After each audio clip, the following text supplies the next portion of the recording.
Hypertension. Salt still matters. Photo credit. Peppered Jane. Via Flickr Creative Commons. When does following a low-salt diet really matter?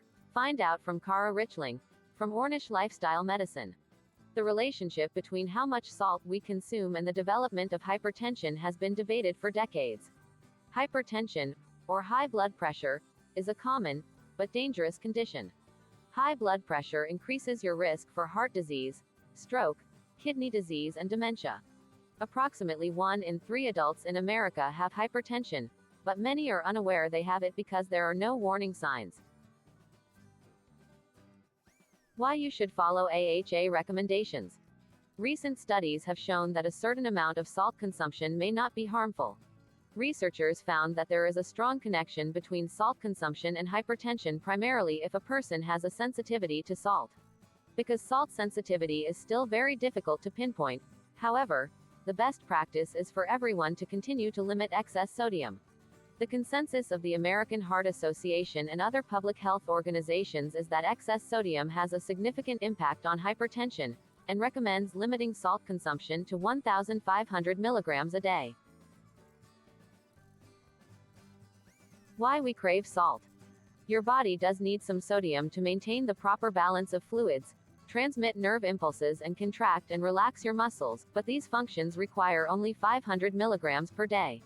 On average, Americans consume 3,400 milligrams of sodium per day, which is twice the recommended amount. It's estimated that almost 80% of sodium intake comes from packaged, processed foods and foods from restaurants. Studies suggest that salt cravings may be addictive. A 2011 study published in PNAS by Duke University and Australian researchers found that dopamine, the neurotransmitter that makes us feel good, is released when we consume salt. A craving for dopamine-induced pleasure becomes even stronger when we feel stress. Even though salt itself is not addictive, the dopamine release we experiencing after consuming salt can be addictive and therefore, makes us crave more salt. The Great Salt Debate. Conflicting research about salt consumption contributes to public confusion. A 2014 meta-analysis study published in the American Journal of Hypertension that compared mortality rates and frequency of cardiovascular events from both a high and low sodium intake concluded that people who consumed up to 4,900 milligrams a day had a lower risk of death and cardiovascular events than those with lower and higher intakes. This study received a lot of public attention because it went against the long-standing message about the benefits of limiting salt. Another July 2016 study published in The Lancet showed similar results. This study examined the association between sodium, cardiovascular disease and death from all causes. Overall, those who consumed less than 3,000 milligrams of sodium on average had poorer health than those who consumed a moderate amount between 4,000 milligrams and 5,000 milligrams.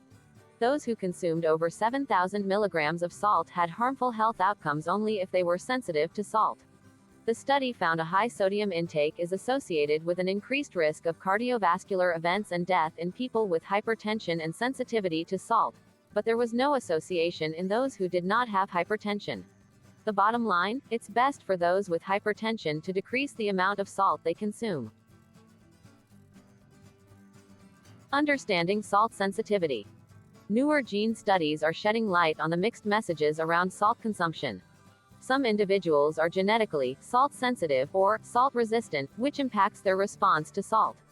Salt sensitivity has been associated with increased cardiovascular disease and reduced survival even in salt-sensitive individual without hypertension, which is why it's important to identify salt sensitivity.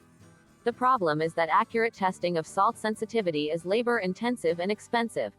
At this time there are no laboratory tests for salt sensitivity, so it is difficult to detect if someone is sodium sensitive, especially when they don't exhibit symptoms of hypertension. Salt sensitivity and resistance can be influenced by race and ethnicity, age, body mass and diet. For example, older people, people of African descent and women tend to be sensitive to salt. Salt sensitivity can be managed by improving the overall quality of one's diet, eating whole foods, reducing sodium, avoiding or limiting packaged or processed foods and eating foods rich in potassium. Tips on managing salt sensitivity. Adopt a healthy lifestyle such as the Ornish Lifestyle Program. Avoid or limit processed, packaged foods. Limit baked goods. Avoid adding salt to food. Use other flavor enhancers such as spices. Adopt a plant-based diet, rich in minerals such as potassium, magnesium and calcium. Read labels. A low-sodium product is less than 140 milligrams sodium per serving.